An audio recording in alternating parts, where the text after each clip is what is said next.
Welcome to another week of Nerds Drink Whiskey.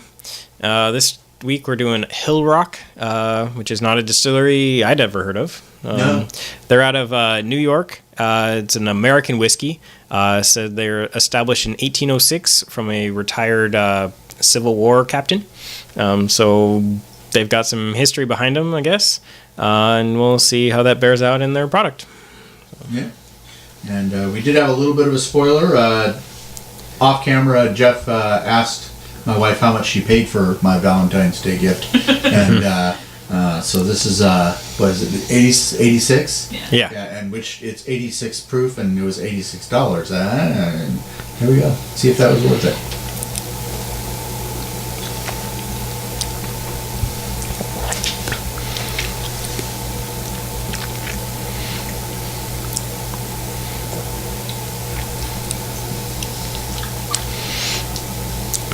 Well, you go first. I like it. It's got a very floral note at the beginning, so it's appropriate for Valentine's Day. Yeah. Yeah. It doesn't kill you on the finish, which is nice. No. I'm assuming that you don't, which is why you're holding out. I gotta say, especially for $86, and this is one of the things we were talking. We usually don't like to know the price beforehand, before we taste it, because the price can prejudice a little. Sometimes for the negative, sometimes for the positive. I gotta say, I didn't like the finish. Yeah. The taste is extremely mild, but it's the finish was just kind of, I don't know. I'm not sure what it is. I can't quite nail what it is I don't like about it. No, I can see where you're coming from. The first sip I think I got was a little different than the next couple.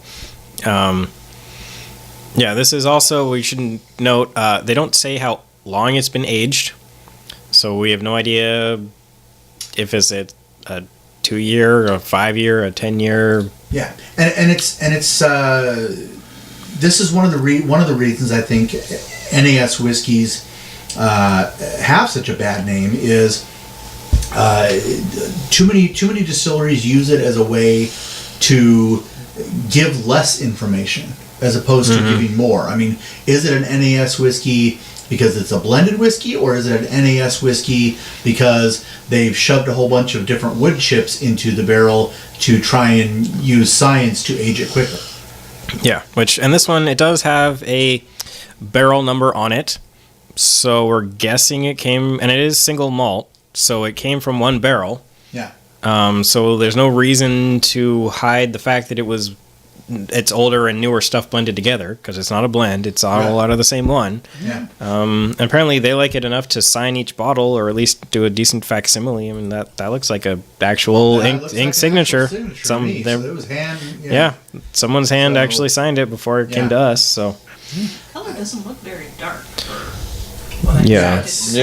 Pretty light colored. You finished yours already? What's your thoughts? Well, to be perfectly honest with it, like Jeff was saying, it does definitely have its floral notes to it. It's got an interesting mouthfeel to it. I'm not a real big fan of the finish. It was just a little bit off for me, but at the same time, I guess in some ways I'm kind of the drunk of the podcast, so I'll drink just about anything. But at the same time, we're trying to raise your snob level just a little bit. Yeah. We're trying to make it so that you can't afford to be a drunk. I'm also the newbie of the podcast, so again, I'll drink just about anything. I'm not quite at snob level like you two yet. Well, but where I think this might earn some of its overhead is it does have a more subtle and complex flavor profile. Okay. So even smelling the glass and before that kind of odd finish hits, I think I could get used to the finish. I do think it has a fairly complex flavor profile. Okay. So it's a lot of the whiskeys we try. Oh yeah, there's a lot of corn and the spicy rye and not much else. Or whatever. And I think this does a good job of taking it up a notch in that respect. Okay. Okay. Maybe not $50 notch, Right. but I do think this is a better whiskey than, a little bit better than average in terms of flavor. Yeah. Now, I gotta say, and maybe this is kind of part of the marketing of aged whiskey is, the what was it, the Grange Stone that we did a few weeks ago. That was about the same price, but it had that little 21 on there, and to me, I liked it better. Would I have liked it better if I didn't see that number 21 on there? I don't know, but yeah. So, anyways, what do you guys think? Yay or nay, and then yay or nay, knowing the price. I'd say, me personally, yay, just as it is. It's about 3 shots out of 5, maybe 2.5 to 3. As far as the price goes, I wouldn't pay that much for this. No, not at all. Yeah. I could see paying for it because I drink so little. So my price, the amount of whiskey I drink, my price per month, whatever you want to call it, I can afford a bottle because it'll last me 3 months. Yeah. So that's, but then again, How many shot glasses do you give it? 4 shots out of 5. 4 shots. 4 out of 5, really? I like the flavor on this one, and I can get over the finish. Like the finish. Okay. Flavor profile. Yeah, I like the flavor profile enough that I think it's more interesting, and I think it would be great on the rocks because that would clear up That would clear up any finish issues, and it would open up the floral notes and all the other flavor stuff. That's very true. Right. So I will admit that this actually has a good smell to it. It's really got it really does have a good nose to it. I will admit that.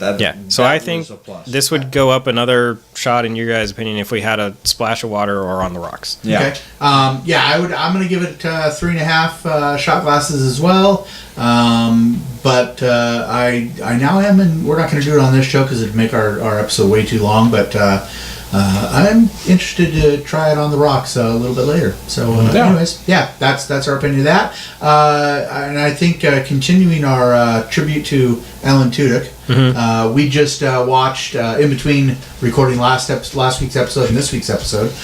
We watched the first episode from season 1 of Con Man. Finally, sorry it took us so long, Mr. Tudyk. We apologize, but.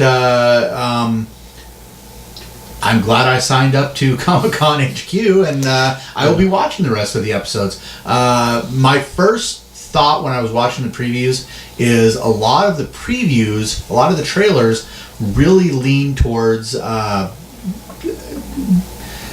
a lot of the low-hanging fruit of comedy. A lot of the bathroom humor. And I didn't want to say bathroom humor because the scene is actually in a bathroom, but fart jokes, poop jokes, things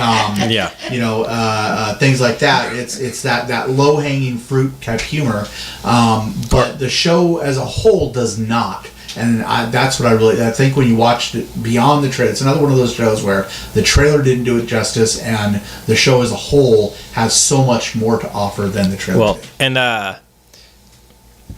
my only caveat or addition to that is it has so much more to offer nerds. Yes. If you're not part of nerd culture, there will be a ton of things, references and cameos and things that you might miss.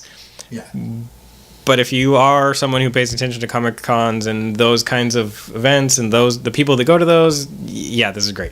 If you're not a nerd, I'm not sure somebody would like it if they're not a nerd. Yeah, if they're not up on nerd culture, they may not like it. Yeah, or if you don't watch sci-fi or fantasy or comic, it's people at Comic Con conventions. If you're not the type that would. Maybe you don't go, but you would like to. If you wouldn't want to go to one of those, you wouldn't want to watch this show. Yeah. So, anyway, they have a free trial. I actually signed up for a free trial at Comic-Con HQ, and you can just go to the web address down at the bottom of the screen, sign up to it, and you'll probably be able to, just for the short time, just binge it and see what you think. So, Oh, and since a lot of the writing is kind of taken off of Alan's actual anecdotes and life stories, it's quite possible he does drink whiskey because that was his drink of choice on the show. Yes. So, Alan, I just want to say, Alan, please get a hold of us and let us buy you a drink. We'll buy you some really good quality whiskey. We've been trying a lot of them, and we have some really good ones we'd like to recommend to you and get your opinion on. So if you want to check it out, we'll travel anywhere within the Northwest to meet you, Portland, Seattle, whatever. Let us buy you a drink, sir.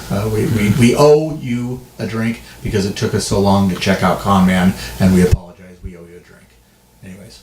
And we'll see you March 25th at yes, March 25th at McCoy's Tavern for the Nerds Drink Whiskey. I'm calling it Nerdcon beta release, and so basically the Nerdcon, the con in Nerdcon stands for concept.